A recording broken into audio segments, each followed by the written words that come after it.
Bonjour à tous, c'est Claire, bienvenue dans cette vidéo qui est une vidéo vlog où je vais partager deux, trois choses avec vous, des choses que j'ai reçues, des choses que je suis en train de lire, de faire, voilà, des petites réflexions aussi. Alors, la première chose que je vais vous montrer, c'est... j'ai reçu des agendas de Grancher et d'Anglès édition. Et je sais que ça vous avait beaucoup plu que je vous montre des agendas pour pouvoir les choisir, surtout qu'ils font ils font des trucs super jolis. Donc voilà, comme j'avais la possibilité de recevoir les deux, je me suis dit je vais demander les deux, comme ça vous pourrez en voir plusieurs et voir ceux qui vous plaisent. Donc il y en a un, c'est sur la sagesse du bouddhisme tibétain, et un autre sur les pierres et les cristaux qui est vachement bien. Donc voilà, c'est ça, je vous ferai une review bientôt. Et puis j'aimerais bien recevoir d'autres éditeurs pour aussi vous montrer d'autres choses, mais bon, ça on verra, c'est pas moi qui décide. Alors voilà, il y a ça. J'ai reçu aussi le Queen of the Moon Oracle. Je sais qu'il y a pas mal de gens qui veulent travailler avec la lune ou qui travaillent déjà avec la lune. Donc là, c'est un jeu de Stacy de Marco. Et donc on a en fait... je sais pas si on va bien voir. J'ai l'impression que c'est tout son bon. On a les phases de la lune, enfin les 28 jours du cycle de la lune. Et puis on a chaque pleine lune avec le nom de la pleine lune. Donc c'est sympa aussi. Alors paniquez pas, hein, il peut y avoir des bruits de marteau. Il y a des gens sur mon toit parce que je suis obligée de le refaire. Parce que quand il neige, quand la neige fonce, il pleut chez moi. Donc voilà, j'étais obligée de refaire le toit. Donc voilà, donc il y a un style de photomontage qui est assez doux. Et puis donc une structure que je vous montrerai, je vous ferai une review de ce jeu-là. Qui peut être soit un jeu où on choisit la carte, ou alors on peut l'utiliser comme un oracle classique. Voilà, alors ça c'est fait. Les autres choses que... alors j'ai reçu d'abonnés des cadeaux, des jolis cadeaux. J'ai reçu un super joli collier. J'ai reçu une magnifique pierre. Alors celle-là, j'avais vraiment envie de vous la montrer. C'est une citrine. Et elle est double face. Elle est incroyablement belle. Je suis super contente. Voilà, donc elle est sur mon autel. Je la remettrai tout à l'heure. J'ai reçu aussi un quartz fumé. Avec le soleil, on ne voit pas qu'il est fumé. Qui est un quartz fumé super beau avec 3 pointes. Et qui vient du Pérou. Alors le Pérou, c'est toute ma jeunesse, hein, parce que ma tante habitait au Pérou. C'était elle on lui enregistrait des cassettes, on lui envoyait les cassettes. Moi, je suis allée au Pérou quand j'étais petite. J'ai mon cousin qui est péruvien et qui est d'origine péruvienne. Et du coup, voilà, le lien au Pérou, le lien avec le 3, le pouvoir des 3 avec lesquels je travaille beaucoup, puisqu'on est 3 filles, qu'on est nées à 3 ans d'intervalle, 70, 73, 76. Voilà, puis il y a d'autres choses. Donc le 3, c'est vraiment un chiffre avec lequel je travaille beaucoup. Et du coup, j'adore ce quartz fumé. J'ai reçu aussi des jeux, un Minchiati Florentines. Donc le Minchiate, pardon, il est hyper intéressant parce que c'est un jeu qui a plus de cartes. Je crois pas que c'était un jeu au départ, un tarot parce qu'il a une structure un peu de tarot. Il n'était pas forcément au départ, je crois pas créé pour tirer les cartes. Il est hyper intéressant parce qu'on voit les vertus, on voit plein de choses, voilà, intéressantes, et qui étaient les bases de philosophie ou des principes moraux de l'époque, comme on retrouve d'ailleurs dans le tarot, hein. Donc on va va retrouver aussi, vous voyez là, l'empereur, mais les numérotations sont pas les mêmes. Et on a les signes du zodiaque aussi. Donc celui-là, je vous le montrerai, il est hyper intéressant. Je regarderai aussi dans les livres que j'ai, les informations que je peux récupérer sur ce tarot que je trouve super intéressant. Voilà. Alors ensuite,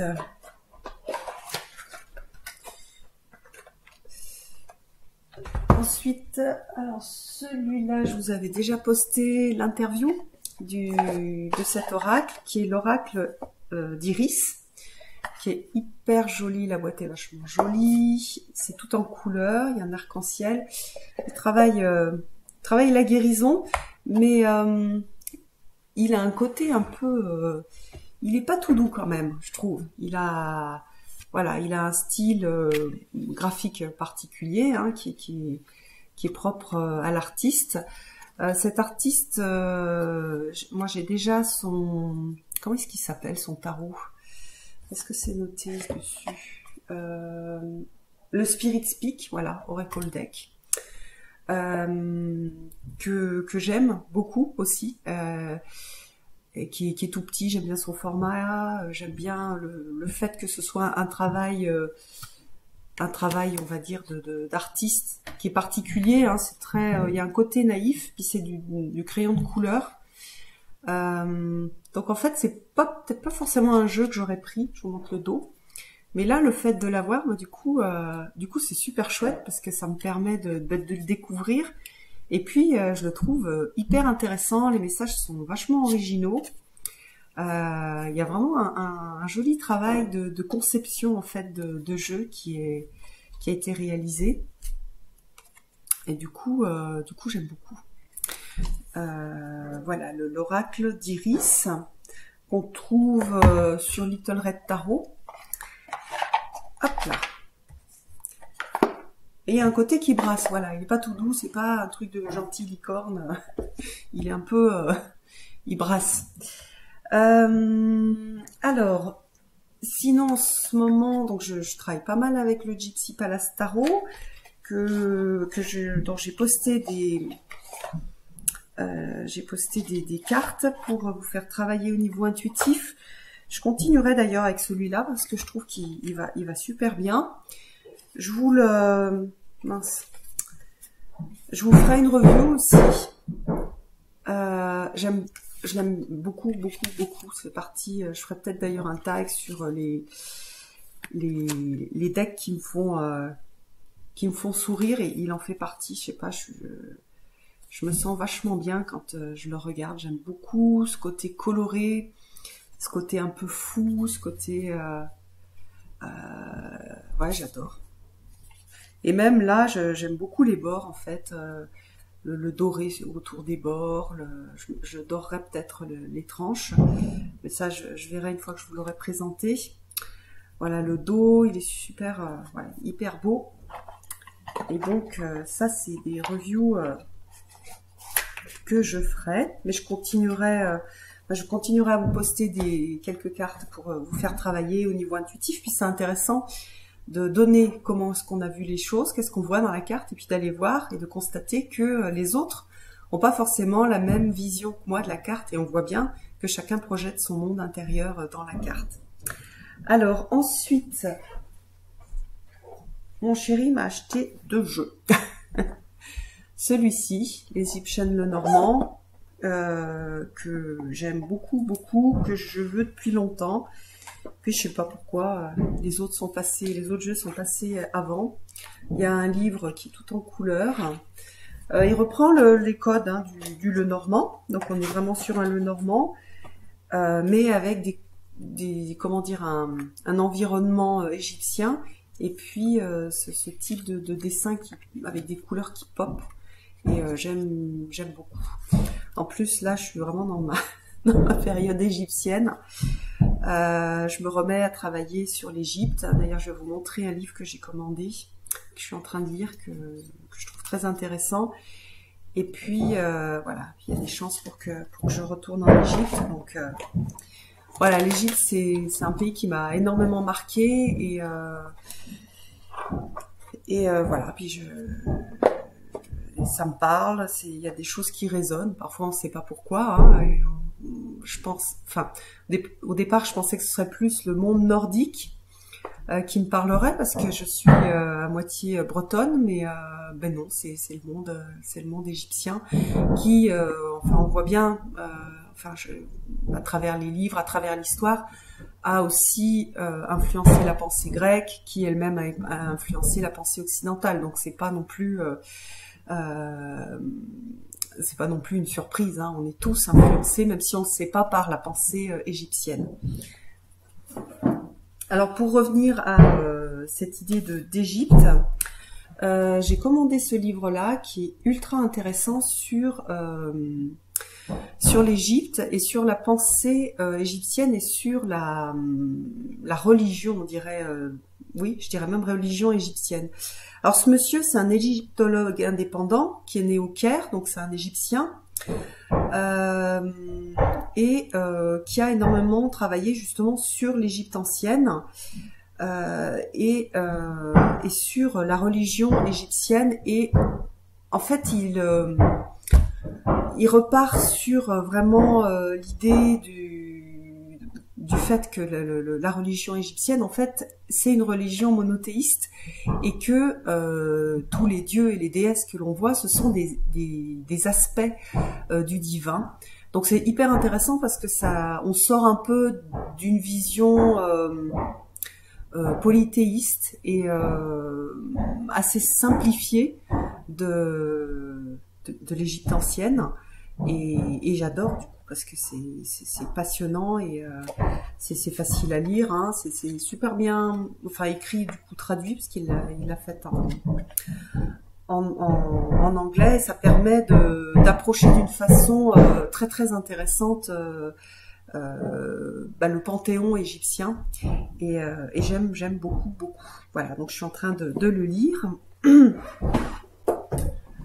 Après mon chéri qui me gâte beaucoup m'a offert aussi le Spirit of the Animals Oracle. Je vous le montrerai aussi un peu plus. Donc il est pas traduit. Je sais pas s'il sera traduit celui-là parce que c'est un jeu de mince. Non, c'est pas Rockpool, c'est de US Games. Alors j'aime beaucoup au niveau graphique en fait. C'est surtout ça qui me plaît. Et donc voilà, je vous en montrerai un peu plus quand je ferai la review.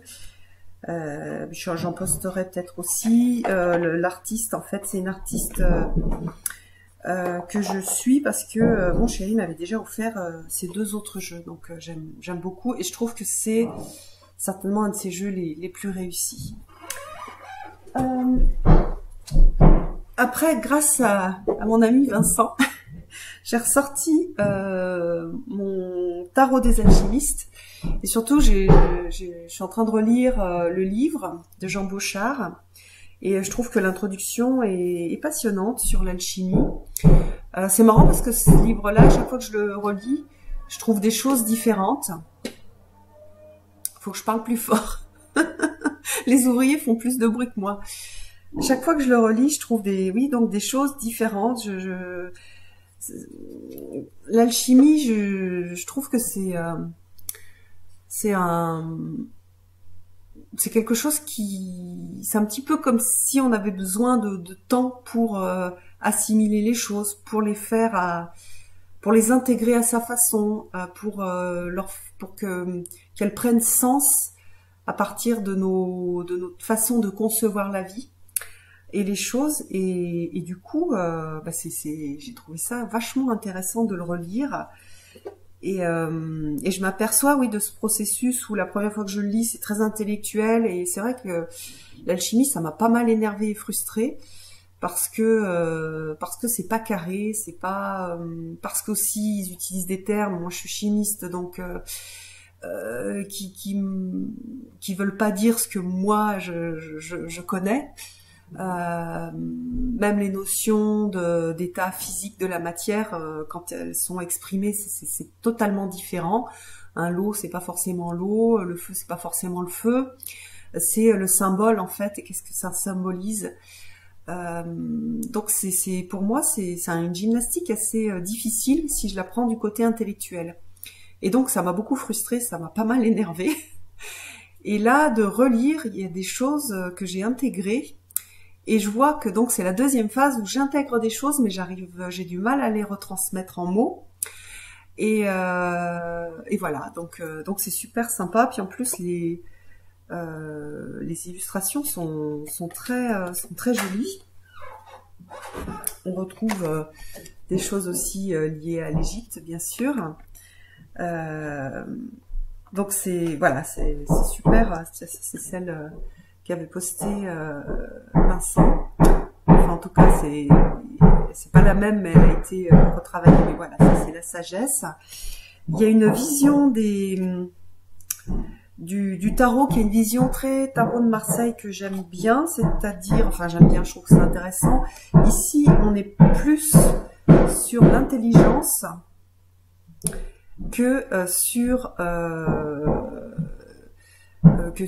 sur le Gaïa en fait. Et du coup, j'aime bien. Je trouve que ça enrichit beaucoup la vision de la carte. Et puis en plus, ça ressemble plus à ce que moi j'ai appris au départ avec le tarot de Marseille.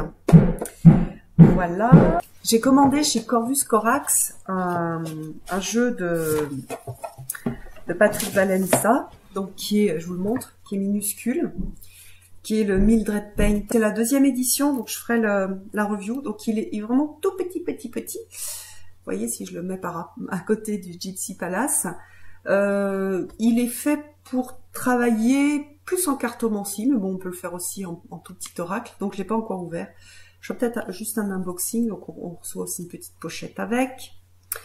Et puis, j'ai eu la surprise, donc je savais que j'allais recevoir ça. On reconnaît bien les paquets parce qu'ils sont emballés dans un magnifique papier avec des comme de la dentelle.